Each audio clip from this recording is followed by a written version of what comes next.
ఎక్కువ ఉన్నాను కాబట్టి గవర్నమెంట్లో ఎట్లా ప్రతిపక్షంలో ఇబ్బందులు పెట్టారనేది నేను చూశాను. 3 నిమిషాలు మాట్లాడితే 5 నిమిషాలు ఇంటర్ఫియర్ చేసిన రోజులు ఉన్నాయి. రవీంద్ర గారు మాట్లాడుతున్నారు, ఓపిక్గా వింటాం. మేము ఒకటేందంటే పబ్లిక్ కి టోటల్ రాంగ్ మెసేజింగ్ వెళ్తుంది అనుకున్న రోజు మాత్రమే ఇంటర్ఫియర్ అవుతున్నాం తప్ప otherwise will take note of everything. మంత్రి గారు ఓ పని చేయండి, ఇప్పుడు ఆ సభ్యుడు అయిపోయిన తర్వాత మీరు రిప్లై ఇవ్వండి. అంటే ఆ సభ్యుడు ప్రసంగం అయిపోయిన తర్వాత రిప్లై ఇవ్వండి. Okay okay. ఈ మాంజాలు వచ్చిన తర్వాత అందరికీ ప్రజలకు సమాచారం వెళ్ళిపోద్దని ఓ పని చేయండి, ప్రొసీజర్స్ మార్చండి. బిజెపి అడ్వైట్ పెట్టండి, సభ్యుడు మాట్లాడితే అంటే రిప్లై ఇవ్వడం, మళ్ళీ అయిన తర్వాత మళ్ళీ పెట్టండి. మేము వద్దలేదు. మంత్రి గారు చాలా వాల్యుబుల్ సజెషన్ ఇచ్చారు సార్. నేను చెప్తా సార్, సత్యనారాయణ గారు మంచి వాల్యుబుల్ సజెషన్ ఇచ్చారు. వినండి, మీరు చెప్పింది చాలా మంచి ఆలోచన చేశారు సార్ మంత్రి గారు. ఆయన ఇదే సభలో మంత్రిగా ఇటువైపు ఉన్నప్పుడు జరిగినటువంటి 5 సంవత్సరాల రికార్డులు తీసి అదే సాంప్రదాయాన్ని పాటిద్దాం అధ్యక్ష, అదే సాంప్రదాయం. బికాజ్ ఆయన చాలా డెమోక్రసీ గురించి మాట్లాడుతున్నారు. అదే డెమోక్రటిక్ సంప్రదాయాన్ని గత 5 సంవత్సరాల్లో ఈ సభలో ఏం జరిగిందో అదే సాంప్రదాయాన్ని పాటిద్దాం అధ్యక్ష. ఒక్క డివియేషన్ కూడా మళ్ళీ మేము మిమ్మల్ని అడగం అధ్యక్ష. Okay, please please please Raghubabu garu. Sir sir sir please Raghubabu garu మీరు కంక్లూడ్ చేయండి. అధ్యక్ష, మీరు కంక్లూడ్ చేయాలి. వాస్తవాలు వినటానికి కొంచెం ఇబ్బందిగా ఉన్నా ప్లీజ్ కంక్లూడ్. బడ్జెట్ మీద మాట్లాడతాను అధ్యక్ష. కంక్లూడ్ చేయండి. బడ్జెట్ మీరు ఒక్కడే కాదు మాట్లాడేది, చాలా సభ్యులు ఉన్నారు. కొన్ని వాస్తవాలని మాట్లాడవలసినటువంటి బాధ్యత కూడా మాకుంది అధ్యక్ష. 2014 నుంచి 2019 దాకా ఆ రోజు చంద్రబాబు నాయుడు గారు ముఖ్యమంత్రిగా ఉండి విశాఖపట్నంలో 3 పార్ట్నర్షిప్ సమ్మిట్లు జరిపారు అధ్యక్ష. ఆ 3 పార్ట్నర్షిప్ సమ్మిట్లో 30 లక్షల ఉద్యోగాలు వస్తున్నాయి, రాష్ట్రంలో నిరుద్యోగులందరినీ కూడా ఉద్యోగస్తులు చేయబోతున్నామని టంకా కొట్టి మాట్లాడే విషయాన్ని మళ్ళీ మనవి చేస్తున్నాను అధ్యక్ష. 5 సంవత్సరాలలో ఎన్ని ఉద్యోగాలు ఇచ్చేస్తారు అధ్యక్ష? ఇవాళ మళ్ళీ కొత్తగా సంపద సృష్టించి 20 లక్షల ఉద్యోగాలు ఇస్తామని మాట్లాడుతున్నారు అధ్యక్ష. దీని మీద ప్రభుత్వాన్ని ప్రశ్నించవలసినటువంటి బాధ్యత ఇవాళ రాష్ట్రంలో ఉన్నటువంటి వైఎస్ఆర్ కాంగ్రెస్ పార్టీ తరఫున రాష్ట్ర ప్రజానీకానికి ఉందని ఈ సందర్భంగా మనవి చేస్తున్నాడు అధ్యక్ష. నేను తల్లికి వందనం. ప్లీజ్ ముగించాలి. తల్లికి వందనం అధ్యక్ష. మీరు ముగించాలి. మీరు కంక్లూడ్ వెళ్లే ప్రతి విద్యార్థికి అధ్యక్ష మీరు ముగించండి. ముగిస్తున్నాను అధ్యక్ష. ఒక 5 నిమిషాలు టైం ఉండదు. ఇంకా 5 నిమిషాలు ఉండదండి. మీరు ఇందాక 5 నిమిషాలు అయిపోయింది. నెక్స్ట్ కి వెళ్తాం. నేను ఏ విషయాలు ముగించాలి అధ్యక్ష? మీరు ముగించాలి. నేనే మాట్లాడతాను అధ్యక్ష. దయచేసి ముగించాలి. అలాగే స్కూల్కి వెళ్లే ప్రతి విద్యార్థికి నీకు 15,000, నీకు 15,000, నీకు 15,000, నీకు 15,000. ఇంట్లో ఎంతమంది విద్యార్థులు ఉంటే అందరికీ కూడా 15,000 ఇస్తానని మాట్లాడారు. అంటే దాదాపు 84 లక్షల మంది విద్యార్థులుంటే 12,000 కోట్ల అవసరం అధ్యక్ష వాళ్ళకి. కానీ బడ్జెట్లో ప్రకటించింది కేవలం 5,387 కోట్లు మాత్రం అధ్యక్ష. దీనికి సమాధానం కావాలి అధ్యక్ష.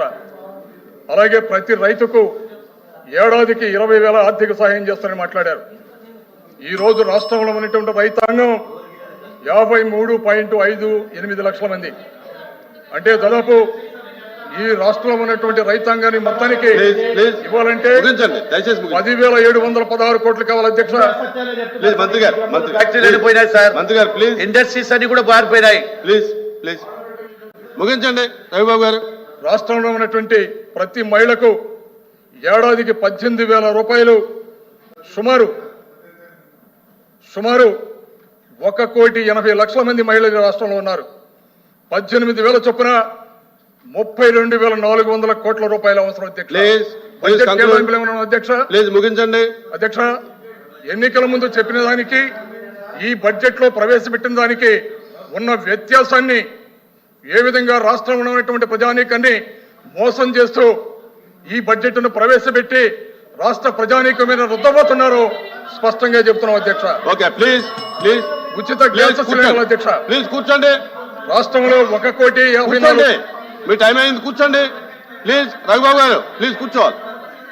నెక్స్ట్ యనమల రామకృష్ణుడు గారు, మీరు కూర్చోండి, కూర్చోండి ప్లీజ్, ప్లీజ్ కూర్చోండి, ప్లీజ్ కూర్చోండి. క్లోజ్ చేయండి సార్. 1 minute 1 minute లో క్లోజ్ చేయండి. మీరు 1 minute లో క్లోజ్ చేయాలి. అంతేకాదు అధ్యక్ష, అనేక రకరకాలైనటువంటి హామీలు ఇచ్చారు. ఏటా జాబ్ క్యాలెండర్ పెడతామని, లేదు బీసీ డిక్లరేషన్ ద్వారా లక్షలాది ఖర్చు చేస్తా ఉన్నారు, లేదు అంగన్వాడీలకి సుప్రీంకోర్టు తీర్పు ప్రకారం గ్రాట్యుటీ అమలు చేస్తా ఉన్నారు, లేదు ఆశా వర్కర్లకి కనీస వేతనం అన్నారు, లేదు విద్యార్థుల కళలకు రెక్కల పథకం ద్వారా రుణాలు అన్నారు, లేదు ఉద్యోగులు పెన్షనర్లు అధికారంలోకి వచ్చిన తర్వాత వెంటనే ప్రభుత్వ ఉద్యోగులకు క్లోజ్ చేయాలి. క్లోజ్ చేస్తాను అధ్యక్ష. మీరు క్లోజ్ చేయాలి. మీరు మొత్తం అంతా చదివిన తర్వాత క్లోజ్ చేయండి. క్లోజ్ చేయండి అని చెప్పినప్పుడు వినాలి. మీరు క్లోజ్ చేయాలి, బ్రీఫ్ చేయండి. ఈ విధంగా అధ్యక్ష, వాలంటీర్లకు గౌరవ వేతనం 5,000 నుంచి 10,000 పెంచుతున్నారు, లేదు అధ్యక్ష. మీరు క్లోజ్ చేయండి సార్. క్లోజ్ చేస్తాను అధ్యక్ష. క్లోజ్ చేస్తాను అధ్యక్ష. నేను ఎస్సీ ఎస్టీ బీసీ మైనార్టీలకు 50 సంవత్సరాలకే పెన్షన్ అన్నారు, బడ్జెట్ లో లేదు. ప్లీజ్ ప్రతి ఆటో డ్రైవర్, టాక్సీ డ్రైవర్, ప్రతి హెవీ లైసెన్స్. రామకృష్ణుడు గారు మీరు కూర్చోండి. రాంభూపాల్ రెడ్డి గారు మీరు కూర్చోండి. రాంభూపాల్ రెడ్డి గారు మీరు కూర్చోండి. అరే మీరు ఇంటర్వ్యూన్ అవుతారు ఎందుకండి? కూర్చోండి. మీరు కూర్చోండి. రాంభూపాల్ రెడ్డి గారు ప్లీజ్ ప్లీజ్. రామకృష్ణుడు గారు మీరు మీరు మాట్లాడండి ప్లీజ్ ప్లీజ్. మీరు కూర్చోండి. రాంభూపాల్ రెడ్డి గారు, అరే మీకేం అవసరం అండి? రాంభూపాల్ రెడ్డి గారు మంత్రులు ఉన్నారు, ఇంటర్వ్యూన్ అవుతున్నారు. మీరు సభ్యుడిగా మీరు ఇంటర్వ్యూన్ అయితే అన్ని సభ్యులు కూడా ఇంటర్వ్యూన్ అవుతారు. Please please please please please conclude. Okay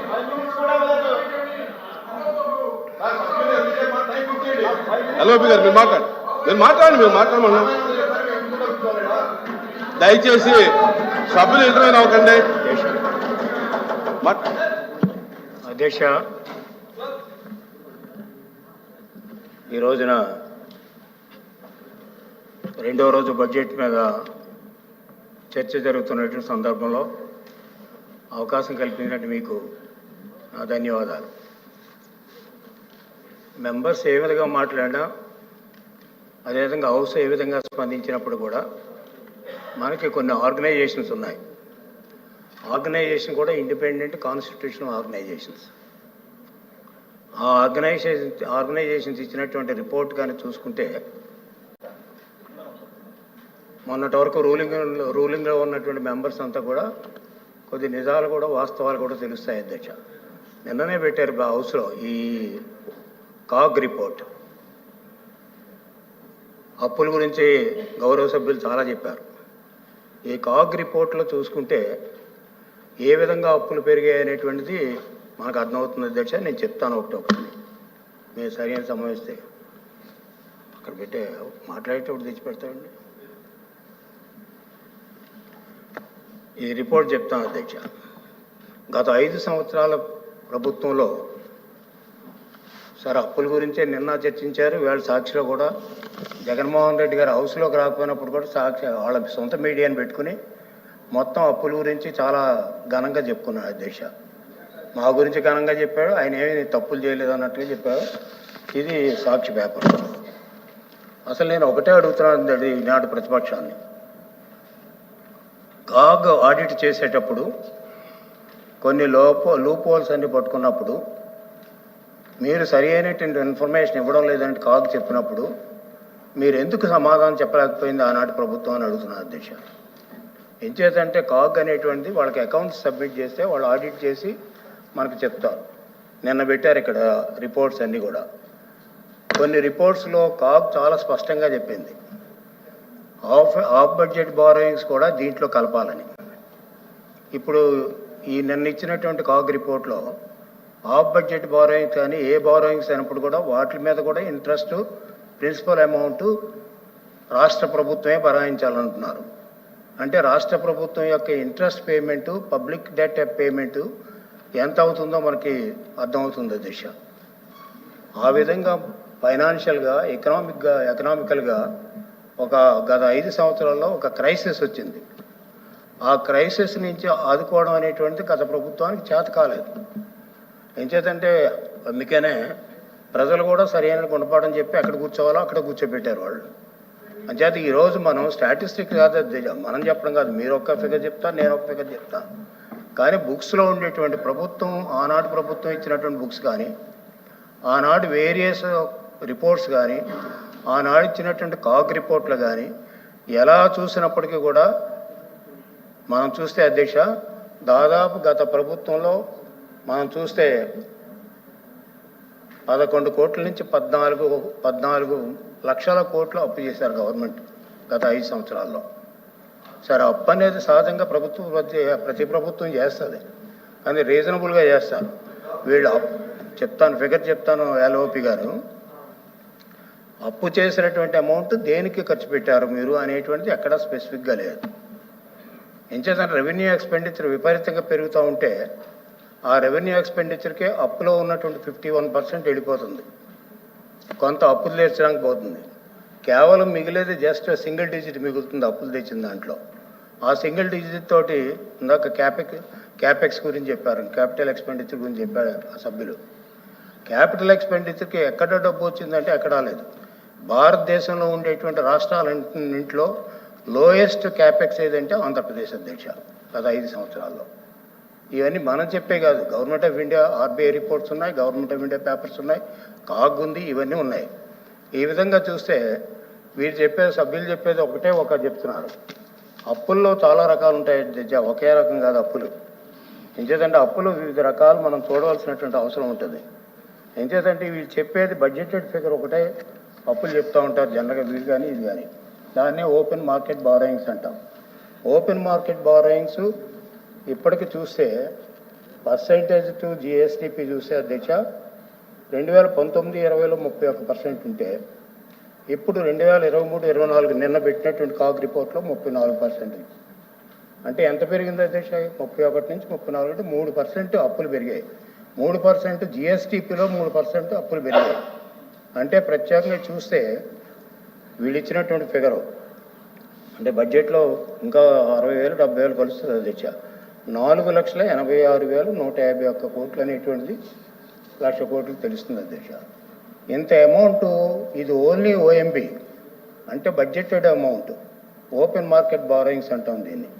ఇది కాకుండా గత ప్రభుత్వంలో చేసినటువంటి అప్పుల భారం ఎంతవరకు ఉందంటే ఆఫ్ బడ్జెట్ బారోయింగ్స్ దాదాపు చూస్తే నిన్న నేను ఎక్కడో చూశాను అధ్యక్ష బుక్లో 2,28,000 కోట్ల రూపాయలు ఆఫ్ బడ్జెట్ బారోయింగ్స్ అయ్యాయి. అంటే గ్యారంటీస్ తీసుకున్నారు. గ్యారంటీస్ కూడా వీళ్ళు మార్చేశారు. యాక్చువల్గా రెవెన్యూ రిసీట్స్లో 8%, 90% కంటే ఎక్కువ తీసుకోవడానికి లేదు అప్పు ఎఫ్ఆర్బిఎం యాక్ట్ ప్రకారంగా. అటువంటిది 90% ఏమో 180% చేశారు. అంటే అప్పు తీసుకోవడానికి ఫెసిలిటేట్ చేశారు. మనం ఉన్నటువంటి తెలుగుదేశం ప్రభుత్వంలో ఉన్నటువంటి రూల్స్ ప్రకారంగా 90% ఆఫ్ టోటల్ రెవెన్యూ రిసీట్లు తీసుకోవాలి. అట్లా తీసుకోలేదు వీళ్ళు. అంటే వీళ్ళు అప్పులకి ఎక్కువగా వెళుతున్నారనే దానికి సందర్భం ఏంటంటే 90%ది 180% చేశారు. అంటే వాళ్ళ చేతిలో ఉంది కాబట్టి ఇక్కడ పర్సంటేజ్ పెంచుకున్నారు. అంటే రెవెన్యూ రిసీట్స్ ఏమో తగ్గిపోతున్నాయి, అప్పులు పెరుగుతున్నాయి. తెచ్చినటువంటి అప్పులు అభివృద్ధి ఖర్చు పెట్టలేదు. అభివృద్ధి ఖర్చు పెట్టింది ఒక క్యాపిటల్ ఎక్స్పెండిచర్లోనే తెలుస్తుంది. మిగతా అంతా కూడా నాన్ డెవలప్మెంట్, నాన్ ప్రొడక్టివ్ ఎక్స్పెండిచర్కే పోతుంది అధ్యక్ష. అంచేత ఓఎంబిబి ఆఫ్ బడ్జెట్ బారోయింగ్స్ ఒకటి, వేజ్ అండ్ మీల్స్ వీళ్ళు దాదాపు 2 లక్షల చిల్లర వేజ్ అండ్ మీల్స్ ఇచ్చారు. వేజ్ అండ్ మీల్స్ కూడా అప్పే అధ్యక్ష. ఎంచేతంటే అప్పు కడతారు వేజ్ అండ్ మీల్స్లో కూడా, ఎందుకంటే అప్పుడు చేబోతుల కింద వాడుకుంటారు కాబట్టి దానికి దాదాపు నాకు లాస్ట్ ఇయర్ వరకు చూస్తే 160 కోట్ల వరకు కూడా అప్పు కట్టారు వీళ్ళు, అంతా ఇంట్రెస్ట్ కట్టారు. అదేవిధంగా అధ్యక్ష ఓడి దాదాపు 60,000 తెచ్చారు. ఓడి కానీ వేజ్ అండ్ మీన్ కానీ చూస్తే ఎవ్రీ ఆల్టర్నేటివ్ డే ఓడికి వేజ్ అండ్ మీన్స్కి వెళ్ళింది గత 5 సంవత్సరాల ప్రభుత్వంలో కూడా. అంచేత అవి కూడా డేంజరస్ ఫైనాన్షియల్ పారామీటర్స్లో ఓడీకి కానీ వేజ్ అండ్ మీన్స్ కానీ వెళ్ళడం రీజనబుల్గా వెళ్ళాలి. కానీ వాళ్ళు ఎక్కువ అవ్వడంతో మీకు ఇవన్నీ కూడా అప్పుల కింద వచ్చాయి. తర్వాత బిల్స్ పెండింగ్గా ఉన్నాయి, దాదాపు 1,30,000 కోట్లు బిల్స్ పెండింగ్గా ఉన్నాయి వేళ. ఆ బిల్స్ కూడా దీంట్లోకి వస్తాయి. ఏం చేద్దంటే ఆ బిల్స్ రేపు పే చేయాలి. ఎవరు పే చేస్తారు అధ్యక్ష? మేము గవర్నమెంట్లోకి వచ్చారు కాబట్టి తెలుగుదేశం పార్టీ, ఇదే కూటమి ప్రభుత్వం వచ్చింది కాబట్టి కూటమి ప్రభుత్వం చేయాలి. ఎవరు అమౌంట్ పే చేయాలి? జగన్మోహన్ రెడ్డి గారి ప్రభుత్వంలో చేసినటువంటి అమౌంట్లన్నీ కూడా ఇప్పుడు పే చేయాలి. ఆ పే చేసే విధంగానే వాళ్ళు ఆ బిల్స్ కూడా నాన్ పెండింగ్గా పెట్టారు. యూజువల్గా ప్రతి సంవత్సరం అధ్యక్ష, ప్రతి సంవత్సరం నేను ఫైనాన్స్ మినిస్టర్కి ప్రతి సంవత్సరం 20,000, 15,000, 12,000 కోట్లు క్యారీ ఫార్వర్డ్ అవుతుంది. అంటే లాస్ట్ క్వార్టర్లో అమౌంట్ క్యారీ ఫార్వర్డ్ చేస్తారు, చేయలేదు, ఆ అమౌంట్ కట్టాలి. అదేవిధంగా నాన్ గ్యారంటీ లోన్స్ అని ఉంటాయి అధ్యక్ష, నాన్ గ్యారంటీ లోన్స్ కూడా భారీగా తెచ్చారు.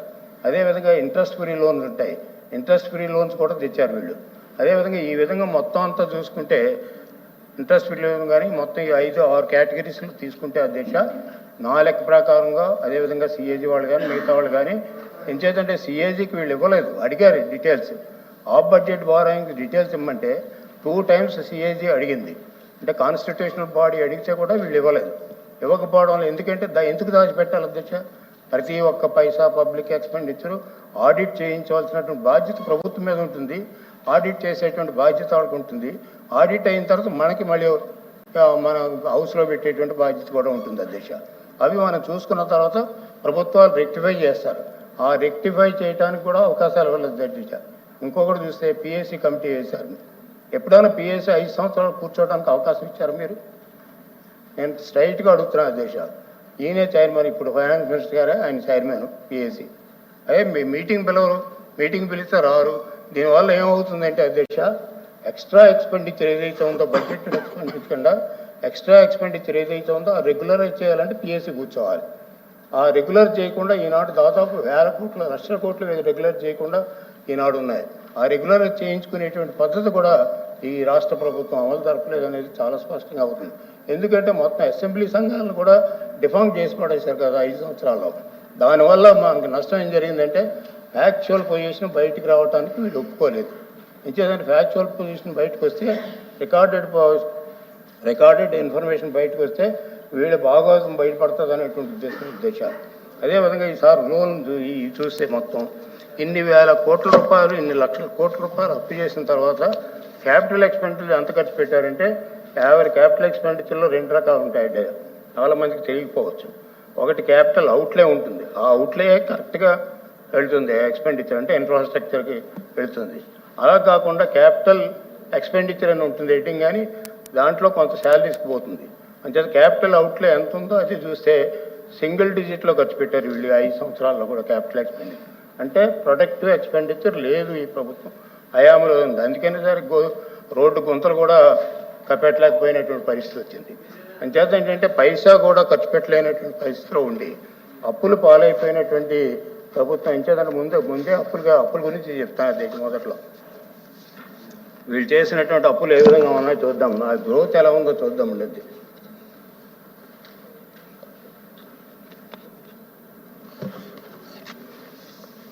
ఇవి చెప్పినవి కాకుండా వీళ్ళు అప్పులు తెచ్చినవి ఒకటి చూస్తే అధ్యక్ష, నేను చెప్పాను దగ్గర 14 లక్షల కోట్లు అప్పు ఉంటుంది అనేటువంటి ఎస్టిమేషన్. ఇది చూస్తే ఈ బారోయింగ్స్ విధంగా ఖర్చు పెట్టినప్పుడు జనరల్గా ఏంటంటే క్యాపిటల్ ఎక్స్పెండిచర్ కూడా పెరగాలి. క్యాపిటల్ ఎక్స్పెండిచర్ పెరగలేదు, ఇంకా తరిగిపోయింది అధ్యక్ష. బాగా అంతకుముందు 5 సంవత్సరాల కంటే మొన్న 5 సంవత్సరాలకే తగ్గిపోయింది. అవన్నీ కూడా చూస్తే మీకు 9% ఆఫ్ జిఎస్టీ మాత్రమే క్యాపిటల్ ఎక్స్పెండిచర్ చేశారు వీళ్ళు. దాంట్లో క్యాపిటల్ అవుట్లే ఇంకా తక్కువ ఉంటుంది అధ్యక్ష. ఈ విధంగా అభివృద్ధి లేకపోవడం వల్ల కూడా వీళ్ళు మరి అపోజిషన్ బెంచెస్కి వెళ్ళేటువంటి పరిస్థితి వచ్చింది అధ్యక్ష. ఒక్కసారి పేజ్ 14 చూస్తే అధ్యక్ష, నిన్న పెట్టిన budget books, budget in brief, budget at a glance అని ఉంటుంది అధ్యక్ష. దీంట్లో open market borrowings growth rate 5 సంవత్సరాల్లో అధ్యక్ష 33%. అంటే యావరేజ్ మీద 5 సంవత్సరాల్లో సంవత్సరానికి 33% యావరేజ్ మీద ఓపెన్ మార్కెట్ బారోయింగ్స్ తెచ్చారు. మీ ఆ బుక్లోనే ఉంటాయి, ఫిగర్ చూసుకోండి అధ్యక్ష. అదేవిధంగా లోన్స్ ఫ్రమ్ సెంట్రల్ గవర్నమెంట్, ఇవి కూడా యావరేజ్ మీద చూస్తే అధ్యక్ష 68.7% యావరేజ్ మీద లో.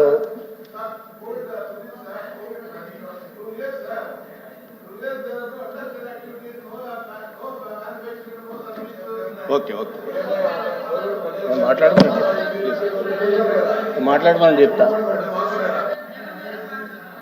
ప్లీజ్ ప్లీజ్ కంటిన్యూ చేయండి సార్.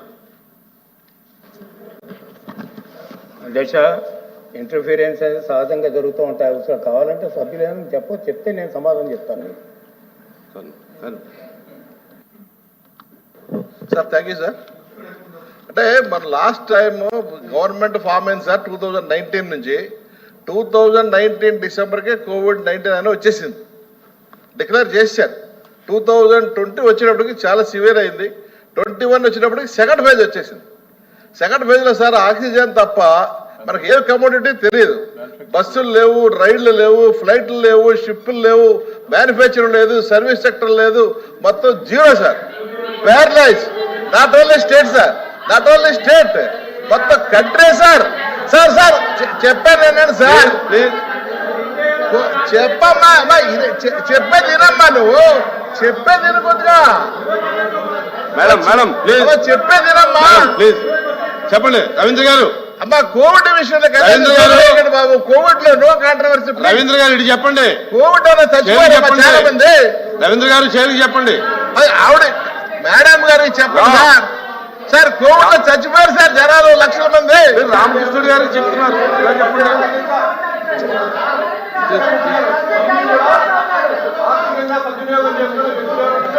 Please please. ఓకే కూర్చోమన్నా. కూర్చోండి కూర్చోండి కూర్చోండి కూర్చోండి. దయచేసి దయచేసి సభ్యులకి ఇది మనవి. రాంభూపాల్ రెడ్డి గారు, ఇప్పుడు రామకృష్ణుడు గారు అడగండి చెప్తానని చెప్పారు, ఆయన లేచారు. మీరు నలుగురు లేస్తే ఏది నో, మీరు ప్రతి దానికి ఇంటర్వ్యూ అవుతున్నారు, మంచిది కాదు మీకు. గౌరవ సభ్యులు చాలా చక్కగా చెప్పారు. కోవిడ్ వల్ల ఇవన్నీ జరుగుతున్నాయి. అలాగని కోవిడ్ వల్ల చాలామంది చనిపోయిన మాట వాస్తవమే అధ్యక్ష. కోవిడ్ వల్ల వాళ్ళు చనిపోవడమే కాకుండా మన రాష్ట్రంలో యొక్క ఫైనాన్షియల్ సిస్టమ్ కూడా చనిపోయింది అధ్యక్ష కోవిడ్ వల్ల. ఏం చేద్దంటే దానికి కారకులు లేకపోతే కోవిడ్ ఎక్కడి నుంచో వచ్చింది మళ్ళీ చంపేసింది అంటున్నారు. కానీ ఇక్కడ ఫైనాన్షియల్ సిస్టమ్ అదే పీరియడ్లో చావు చూడటానికి కారణం ఎవరంటే వైసీపీ ప్రభుత్వం అధ్యక్ష. అది నేను చెప్తున్నాను.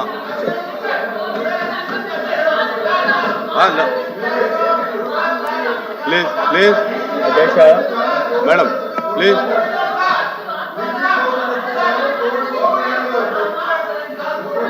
అధ్యక్ష అధ్యక్ష మేడం కూర్చోవాలి, మీరు కూర్చోండి కూర్చోండి.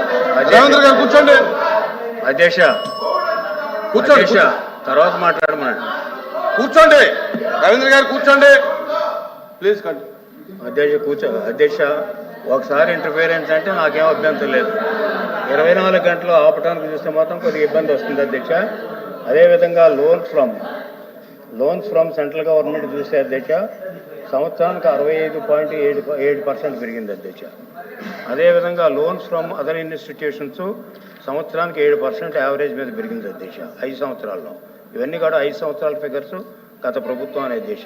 అదే మీరు నిన్న ప్రవేశపెట్టినట్టు బడ్జెట్ అట్ ఎ గ్లాన్స్. అదేవిధంగా స్మాల్ సేవింగ్స్ తగ్గింది అధ్యక్ష. స్మాల్ సేవింగ్స్ తగ్గించడానికి చాలా కారణాలు ఉంటాయి. ఎందుకంటే వీళ్ళు ఇంట్రెస్ట్ రేట్లు ఎక్కువైపోయి ఎవరు కూడా జనాలకి పెద్ద ఉపయోగపడడం లేదనేటువంటి అప్పుడు మా టైంలోనే తగ్గించావు స్మాల్ సేవింగ్స్ లోన్స్ తీసుకోవాలి. ప్రావిడెంట్ ఫండ్ అధ్యక్ష, ఇది ఎంప్లాయీస్ సంబంధించిన ప్రావిడెంట్ ఫండ్. ఇది చూస్తే యావరేజ్ మీద 17.5% ఈ 5 సంవత్సరాల్లో పెరిగింది సంవత్సరానికి అధ్యక్ష. అదేవిధంగా డిపాజిట్స్ అండ్ రిజర్వ్ ఫండ్స్ అన్ని కూడా చూస్తే దాంట్లో 2.8% మైనస్ పెరిగింది. ఈ విధంగా టోటల్ చూస్తే అధ్యక్ష 2,57,509.87 కోట్లు ఆ రోజున 18-19లో ఉంటే ఈ రోజున చూస్తే అధ్యక్ష 24-25 బిఈ ఇది కూడా చూస్తే 5,60,000 కోట్ల 94.25 crores అధ్యక్ష. ఇది open market borrowings, total different categories తెచ్చుకున్నటువంటి బారోయింగ్స్. ఈ దూడు చూస్తే అధ్యక్ష ఇందాక సభ్యులు చెప్పారు 24-25 మీరు బడ్జెట్ పెట్టారు కదా అధ్యక్ష. వినండి మీరు లాస్ట్లో మాట్లాడతారా?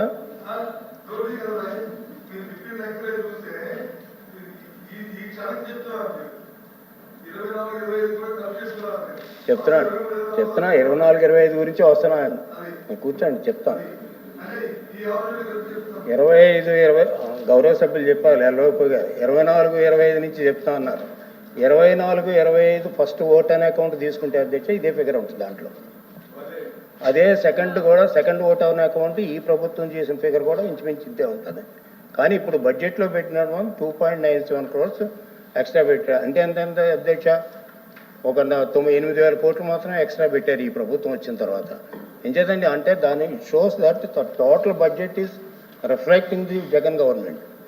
ఏం చేద్దంటే ఇక్కడి నుంచి మాది 25-26 నుంచి ఈ కొత్త ప్రభుత్వానికి వస్తుంది. అంతేంటంటే మీరు ఒకసారి చూడండి, మీ vote on account first vote on account చూస్తే మీకు 2,87,000 కోట్ల రూపాయలు మీరు పెట్టారు.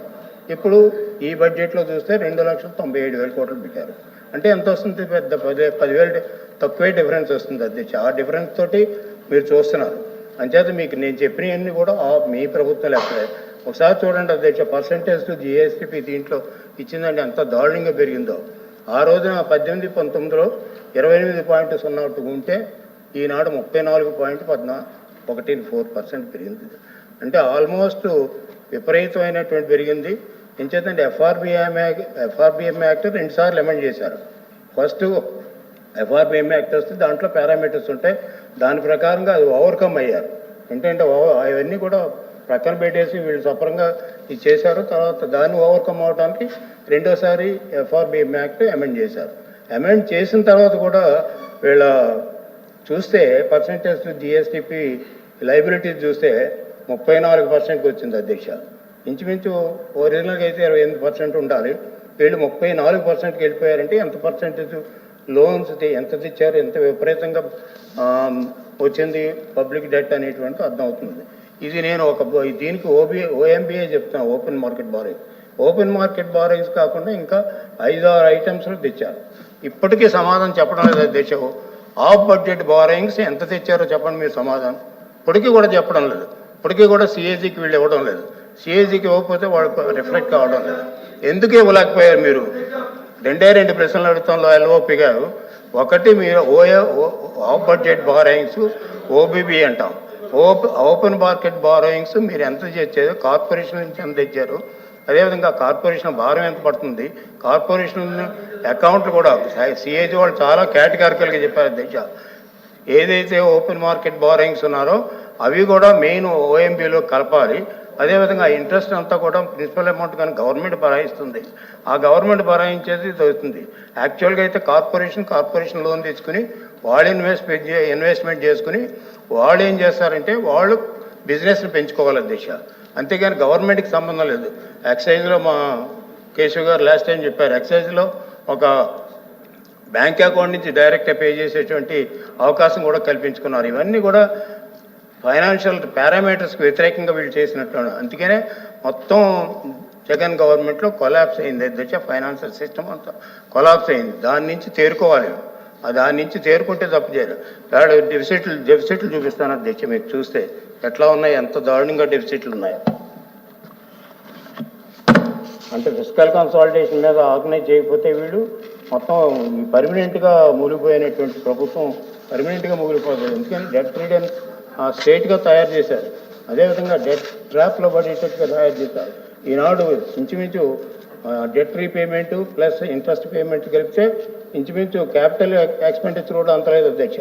ఎందుకంటే ఈ రెండు కలిపితే డెట్ రీపేమెంటు అదే డెట్ మనకు కావాల్సినటువంటి ఇంట్రెస్ట్ రేట్లు ఇవన్నీ కలిపితే దాదాపు 30,000 కోట్ల పైన పే చేయవలసి వస్తుంది అధ్యక్ష.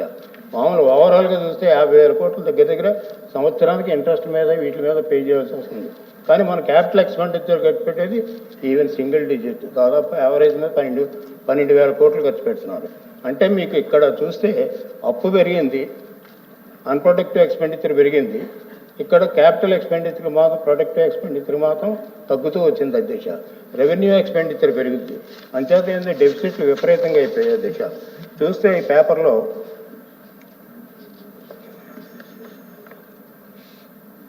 ఇప్పుడు లేటెస్ట్ 24-25 వీళ్ళు ఇచ్చిన ప్రకారంగా అధ్యక్ష ఇచ్చారంటే ఈ ప్రభుత్వం లేదు, మీ ప్రభుత్వంలో చేసినవే ఇక్కడ మళ్ళీ రిపీట్ చేశారు వీళ్ళంతా కూడా. చేస్తే 24-25లో అధ్యక్ష 2.12% రెవెన్యూ డెఫిసిట్ అయ్యింది. అదేవిధంగా ఫిస్కల్ డెఫిసిట్ చూస్తే 4.1% ఉంది.